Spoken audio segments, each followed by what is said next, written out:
جو 2024 کے by elections ابھی ہوئے ہیں کچھ دن پہلے، یہ ضمنی الیکشنز جو ہیں وہ جنرل الیکشنز کی بہن ہے. اس کو ویسے بہن ہی کہا جاتا ہے، یہ بہن بھائی ہیں آپس میں.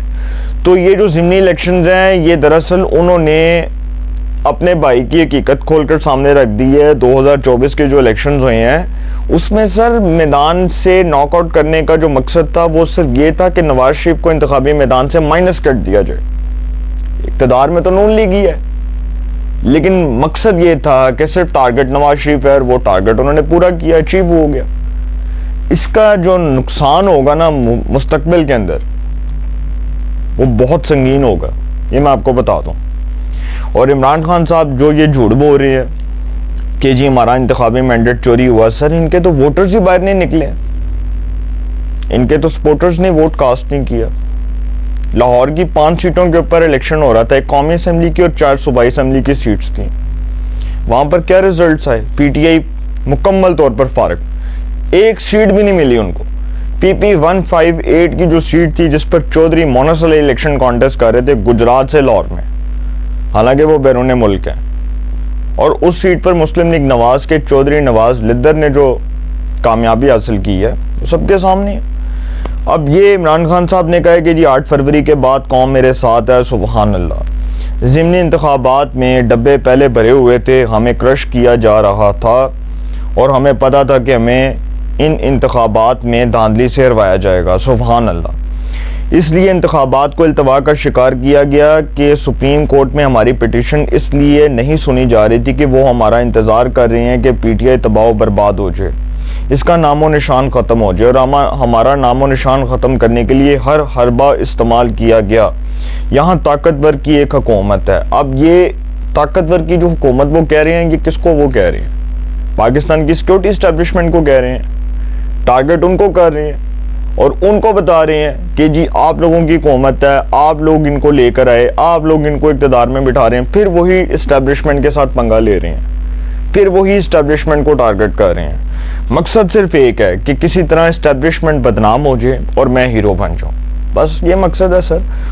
مجھ سے ڈیل نہ کسی نے کی، نہ کسی نے کوئی بات کی ڈیل کی، اور نہ مجھے ڈیل کا کوئی پیغام آیا. بھائی ڈیل کا پیغام آپ کو آئے گا، آپ کو آئے گا ڈیل کا پیغام.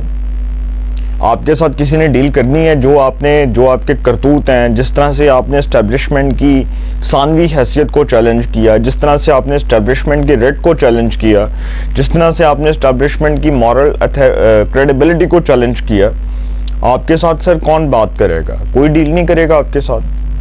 کوئی پاگل ہے کوئی آپ کے ساتھ ڈیل کرے؟ اور 9 میں ہوا جس شدت کے ساتھ ہوا، جس تیزی کے ساتھ ہوا اور جس طرح ہوا، سب کو پتا ہے سر وہ کس نے کروایا اور وہ کروانے کا مقصد کیا تھا، اس کے مقاصد کیا تھے، یہ سب کو پتہ ہیں یہ باتیں.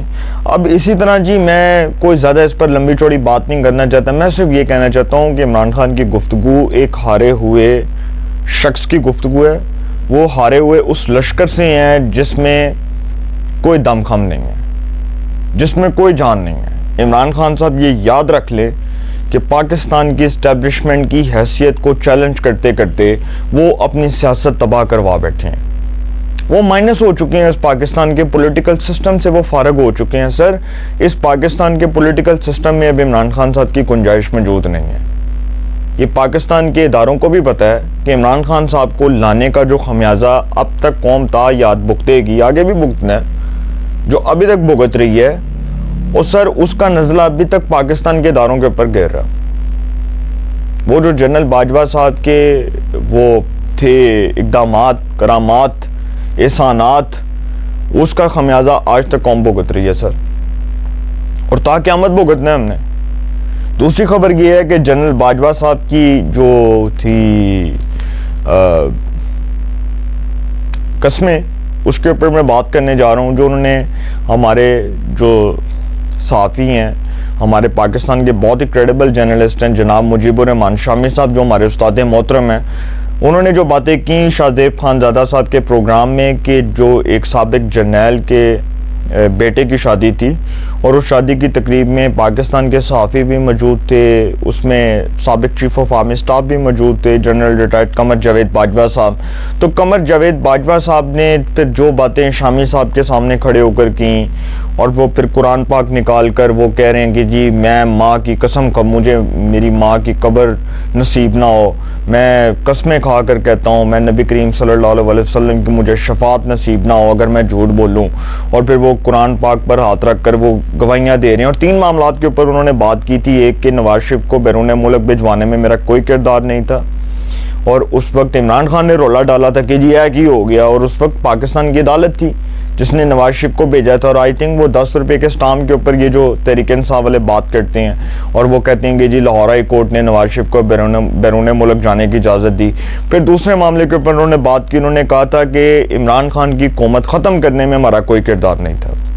یہ بھی شامی صاحب نے شاہ زیب خان زادہ صاحب کے پروگرام میں رکھی۔ جو شامی صاحب کے سامنے باتیں کی ہیں جنرل باجوہ نے وہ میں بتا رہا ہوں۔ تیسرا معاملہ یہ تھا کہ ایکسٹینشن، جو جنرل باجوہ نے کہا کہ ایکسٹینشن کا نہ میں نے کوئی اظہار کیا تھا نہ میری کوئی خواہش تھی، یہ 3 باتیں کی تھی انہوں نے۔